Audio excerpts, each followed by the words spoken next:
Dears, welcome back to Arcanex. So chemical kinetics ലെയും D and F block elements ലെയും എല്ലാ 1 mark ചോദ്യങ്ങളും discuss ചെയ്യാം. ഒന്ന് സ്പീഡ് ആയിട്ട് പോവാണ് ക്വസ്റ്റ്യനിലേക്ക് കടക്കാം. ആദ്യത്തെ ചോദ്യം. Order of the reaction having rate constant K is equal to rate constant K തന്നിട്ടുണ്ട്. ഓർഡർ കണ്ടുപിടിക്കണം. അപ്പോൾ rate constant K യുടെ യൂണിറ്റ് സെക്കൻഡ് ഇൻവേഴ്സ് ആണ്. സോ അതൊരു ഫസ്റ്റ് ഓർഡർ. സെക്കൻഡ് യൂണിറ്റ് നോക്കിയാൽ നമുക്ക് ഓർഡർ പറയാൻ പറ്റും. സെക്കൻഡ് ഇൻവേഴ്സ് ആയതുകൊണ്ട് ഫസ്റ്റ് ഓർഡർ റിയാക്ഷൻ സെയിം തന്നെയാണ്. ഓർഡർ ഐഡന്റിഫൈ ചെയ്യാനാണ്. സെക്കൻഡ് ഇൻവേഴ്സ് ആണ് യൂണിറ്റ്. അതുകൊണ്ട് തന്നെ ഫസ്റ്റ് ഓർഡർ റിയാക്ഷൻ ആണ്. അടുത്ത ചോദ്യം. ഓക്കേ, അടുത്ത question. Write the unit of rate constant of zero order reaction. Zero order reaction rate constant unit ആണ് mole liter inverse second inverse. Next is. Yes. അടുത്ത ചോദ്യം. For a reaction R gives P, half-life is observed to be independent of the initial concentration of reactant. What is the order of reaction? അതായത് T half എന്ന് പറയുന്നത് R0നെ independent ആണ്, initial കോൺസെൻട്രേഷനെ independent ആണ്, depend ചെയ്യുന്നില്ല. അങ്ങനെയാണെങ്കിൽ ഏത് ഓർഡർ ആയിരിക്കും? അതേത് റിയാക്ഷൻ ഇൻഡിപെൻഡന്റ് ആണ്, ഇനീഷ്യൽ കോൺസെൻട്രേഷൻ ഡിപെൻഡ് ചെയ്യുന്നില്ല. കാരണം ഒരു ഫസ്റ്റ് ഓർഡർ റിയാക്ഷന്റെ T ഹാഫിന്റെ ഇക്വേഷൻ 0.693/K ആണ്. അവിടെ നിങ്ങൾക്ക് ഇങ്ങനെ ഒരു ടേം കാണാൻ സാധിക്കില്ല. അടുത്ത ചോദ്യം. What is average rate of a reaction? Average rate എന്താണ്? ഒരു പെർട്ടിക്കുലർ ഇന്റർവെല്ലിലെ റേറ്റ് ആണ് ആവറേജ് റേറ്റ്. അതായത് ഇപ്പൊ നിങ്ങളോട് 2 സെക്കൻഡ് മുതൽ 5 സെക്കൻഡ് വരെയുള്ള റേറ്റ് കണ്ടുപിടിക്കാൻ പറഞ്ഞാൽ അങ്ങനെ കണ്ടുപിടിക്കുന്നതാണ്. ഒരു പെർട്ടിക്കുലർ ടൈം പീരീഡ് തരും, എന്നിട്ട് കണ്ടുപിടിക്കുന്നതാണ് എന്ത് ആവറേജ് റേറ്റ്. ഒരു പെർട്ടിക്കുലർ ഇൻസ്റ്റന്റിലുള്ളതാണ് ഇൻസ്റ്റന്റേനിയസ് റേറ്റ്. അടുത്തത് ചോദിച്ചിരിക്കുന്നത് ഗ്രാഫ് പ്ലോട്ട് ചെയ്യാനാണ്. റിയാക്റ്റന്റും അതേപോലെ ടൈമും എഗെയിൻസ്റ്റ് ആയിട്ട് ഗ്രാഫ് പ്ലോട്ട് ചെയ്യാനാണ് പറഞ്ഞിരിക്കുന്നത്. സോ എക്സ് ആക്സിസിൽ ടൈം വരും, വൈ ആക്സിസിൽ കോൺസെൻട്രേഷൻ ഓഫ് റിയാക്റ്റന്റ് വരും. ഇത് ഡിക്രീസ് ചെയ്യാണ്. ഇവിടുത്തെ y intercept initial concentration of reactant വരും. ഇതിന്റെ സ്ലോപ്പ് -K ആണ്. ഇതാണ് ഒരു സീറോ ഓർഡർ റിയാക്ഷന്റെ ഗ്രാഫ്. അടുത്തത്. Examine the graph given below and identify the integrated rate equation and the order of the reaction corresponding to it. നമ്മൾ വരച്ച graph ആണ്. അപ്പൊ ഓർഡർ സീറോ ഓർഡർ റിയാക്ഷൻ ആണ്. സീറോ ഓർഡർ റിയാക്ഷന്റെ ഇന്റഗ്രേറ്റഡ് റേറ്റ് ഇക്വേഷൻ എന്താ വരിക? K is equal to R0 minus R divided by T ആണ് integrated rate equation. അടുത്ത ചോദ്യം. Define half life period of a reaction. എന്താണ് half life? നമ്മുടെ കയ്യിലുള്ള കോൺസെൻട്രേഷൻ അതിന്റെ ഹാഫ് ആകാൻ എടുക്കുന്ന ടൈം. ഇനിഷ്യലി നിങ്ങളുടെ 100 ഉണ്ടെങ്കിൽ അത് 50 ആകാൻ എടുക്കുന്ന ടൈം. ആ ടൈമിനെയാണ് ഹാഫ് ലൈഫ് എന്ന് പറയുന്നത്. Write the Arrhenius equation and identify the term involved in it. K is equal A into K is equal to A e raised to minus A by RT. ഇതിൽ ഓരോ ടേമും വരും അല്ലേ RT? K എന്ന് പറയുന്നത് rate constant ആണ്. A എന്ന് പറയുന്നത് Arrhenius factor ആണ്. A എന്ന് പറയുന്നത് ആക്ടിവേഷൻ എനർജി ആണ്. R ഗ്യാസ് കോൺസ്റ്റന്റ് ആണ്. T അബ്സല്യൂട്ട് ടെമ്പറേച്ചർ ആണ്. Next question. അടുത്ത ചോദ്യം. Arrhenius എല്ലാ ആൻസർ ഇതിലുണ്ട്. Write integrated rate equation for first order reaction. First order reaction integrated rate equation K is equal to 2.03/K log R T log R0 by R. Already നമ്മൾ പറഞ്ഞതാണ്. അടുത്തത് ഓർഡറും മോളിക്കുലാരിറ്റിയും തമ്മിലുള്ള ഏതെങ്കിലും രണ്ട് ഡിഫറൻസ് ആണ് ചോദിച്ചിരിക്കുന്നത്. 4 എണ്ണം നമ്മൾ തന്നിട്ടുണ്ട്. ഓർഡർ എന്താ? Experimental value. But molecularity theoretical concept ആണ്. മറ്റൊരു ഓർഡർ ഒരിക്കലും എന്തല്ല, order may be a fraction, molecularity okay 0. മറ്റെന്തായിരിക്കും? മോളിക്കുലാരിറ്റി ഒരിക്കലും 0 ആകാൻ പാടില്ല, ഫ്രാക്ഷൻ ആകാൻ പാടില്ല, ഹോൾ നമ്പർ ആയിരിക്കും, positive integer.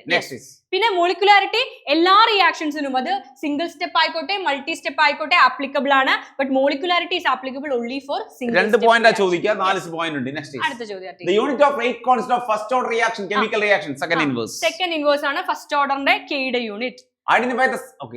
Identify the order of reaction if the unit of rate constant is. Rate constant unit തന്നിട്ടുണ്ട്. അത് ഏത് ഓർഡറാ?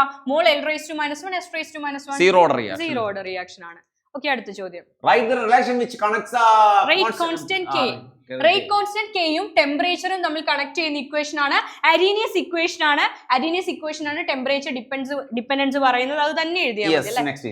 എല്ലാ ടേമും എക്സ്പ്ലെയിൻ ചെയ്യണം. ഓക്കേ, അടുത്ത D and F ലെ ചോദ്യങ്ങളാണ്. രണ്ട് ടൈപ്പ് മാഗ്നറ്റിക് ബിഹേവിയർ പറയുക. പാരാമാഗ്നറ്റിക്കും ഡയാമാഗ്നറ്റിക്കും. അൺപെയർഡ് ഇലക്ട്രോൺ എങ്കിൽ paramagnetic, all electrons are paired it is diamagnetic. Yes. Common oxidation state of lanthanoids. Lanthanoids common ആയിട്ട് കാണിക്കുന്ന ഓക്സീകരണ അവസ്ഥ +3 ആണ്. എന്നാൽ +4 ഓക്സിഡേഷൻ സ്റ്റേറ്റ് കാണിക്കുന്ന ഒരു ലാന്തനോയിഡ് ഉണ്ട്. അതിന്റെ പേരാണ് സീറിയം. അടുത്ത ചോദ്യം. It is difficult to separate lanthanoids in a pure state. അതുകൊണ്ടാണ് ഇവർ rare earth elements അറിയപ്പെടുന്നത് അല്ലേ? ഇവരെ അവരുടെ പ്യൂർ സ്റ്റേറ്റിൽ സെപ്പറേറ്റ് ചെയ്യാൻ ഡിഫിക്കൽട്ട് ആണ്. കാരണം ലാന്തനോയിഡ് കൺട്രാക്ഷൻ ആണ് റീസൺ. ലാന്തനോയിഡ് കൺട്രാക്ഷൻ കണ്ട് അവർക്ക് സിമിലർ അറ്റോമിക് റേഡിയൈ ആണ്. അതുകൊണ്ട് ഒരേ ഫിസിക്കൽ പ്രോപ്പർട്ടീസ് ആണ്. സോ അവരെ സെപ്പറേഷൻ become difficult. ഓക്കേ, അടുത്ത ചോദ്യം. Next is ഏതെങ്കിലും ട്രാൻസിഷൻ എലമെന്റുകളുടെ ഏതെങ്കിലും രണ്ട് ഇമ്പോർട്ടന്റ് കോമ്പൗണ്ട്സ് ആണ് ചോദിച്ചിരിക്കുന്നത്.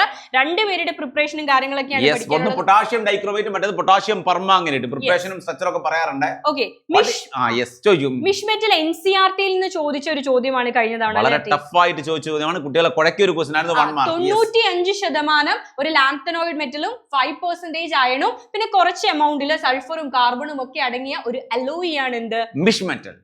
യെസ്. അടുത്ത ചോദ്യം പൊട്ടാഷ്യം പെർമാംഗനേറ്റിന്റെ യൂസ് ഏതെങ്കിലും രണ്ട് യൂസ് ആണ് ചോദിച്ചിരിക്കുന്നത്. ഓക്സിഡൈസിംഗ് ഏജന്റ് ആയിട്ട് ഉപയോഗിക്കുന്നു അല്ലേ? പിന്നെ വോളിമെട്രിക് അനാലിസിസിൽ പ്രൈമറി സ്റ്റാൻഡേർഡ് ആയിട്ടും യൂസ് ചെയ്യുന്നുണ്ട്. ഡൈക്രോമേറ്റ് അയോണ്ട് സ്ട്രക്ചർ വരയ്ക്കൂ. യെസ് വരച്ചിട്ടുണ്ട് ഓൾറെഡി. രണ്ട് ക്രോമിയം ഉണ്ട്. Cr2O7 2- ആണ് വരുന്നത്. അപ്പൊ രണ്ട് ക്രോമിയം സെൻട്രൽ ഒരു ഓക്സിജൻ. ഒരു ഓക്സിജൻ ബ്രിഡ്ജിംഗ് ആണ്. ബ്രിഡ്ജിംഗ് ഓക്സിജൻ ആണുള്ളത്. യെസ്. അടുത്ത ചോദ്യം. which of the following oxidation state is not shown by manganese? manganese കാണിക്കാത്ത ഒരു ഓക്സിഡേഷൻ സ്റ്റേറ്റ് ഏതാ? +2 തൊട്ട് +7 വരെ എല്ലാ ഓക്സിഡേഷൻ സ്റ്റേറ്റും മാംഗനീസ് കാണിക്കും. ഏറ്റവും കൂടുതൽ വേരിയബിൾ ഓക്സിഡേഷൻ സ്റ്റേറ്റ് കാണിക്കുന്ന ട്രാൻസിഷൻ എലമെന്റ് ആണ് ആര്? മാംഗനീസ്. പക്ഷെ +1 അത് കാണിക്കില്ല. yes next is അടുത്ത ചോദ്യം. which of the following is not a lanthanide element? lanthanide element അല്ല എന്താ അല്ലാത്തത് തോറിയം ആണ്. റേഡിയോ ആക്റ്റീവ് ആണ് അല്ലേ? what is the magnetic moment of an atom having d10 electronic configuration? D10 ആണെങ്കിൽ ഫുൾഫിൽഡ് ആണ്. ഫുൾഫിൽഡ് ഡിയിൽ ഫുൾഫിൽഡ് ആണ്. 0 ആണ്. അൺപെയ്ഡ് ഇലക്ട്രോൺ ഒന്നും root of n into n+2 ആണ്. n 0 ആണ്. അതുകൊണ്ട് ടോട്ടൽ ചാർജ് 0 ആയിരിക്കും. Yes. Give reason.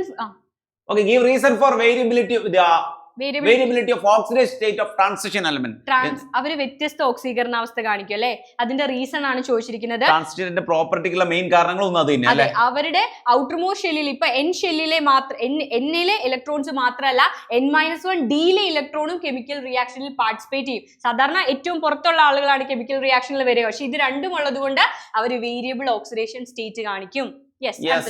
What is the reason for catalytic property of transition elements? അല്ലേ? ട്രാൻസിഷൻ എലമെന്റ് നല്ല കാറ്റലിറ്റിക് പ്രോപ്പർട്ടിന് അതൊരു റീസൺ ആണ്. കാറ്റലിസ്റ്റുകളാണ്. അവരുടെ സർഫസ് ഏരിയ വളരെ വലുതാണ് അല്ലേ? നിക്കൽ പ്ലാറ്റിനം പലേഡിയം ഒക്കെ ഉപയോഗിക്കുന്നത് നിങ്ങൾക്ക് അറിയാലോ. യെസ്. അതേപോലെ വേരിയബിൾ ഓക്സിഡേഷൻ സ്റ്റേറ്റും കാണിക്കും. അതുകൊണ്ടാണ് അവര് കാറ്റലിസ്റ്റുകളായിട്ട് ആക്ട് ചെയ്യുക. യെസ്. ഇത്രയും ചോദ്യങ്ങൾ ഓക്കെ ക്ലിയർ അല്ലേ? അപ്പൊ 1 മാർക്ക് ക്വസ്റ്റ്യൻസ് ഒക്കെ നമ്മൾ പഠിച്ചു കഴിഞ്ഞു അല്ലേ? DNF and കൈനറ്റിക്സ് ഒറ്റ വളരെ കുറഞ്ഞ സമയം കൊണ്ട് പഠിച്ചു കഴിഞ്ഞു. Okay bye.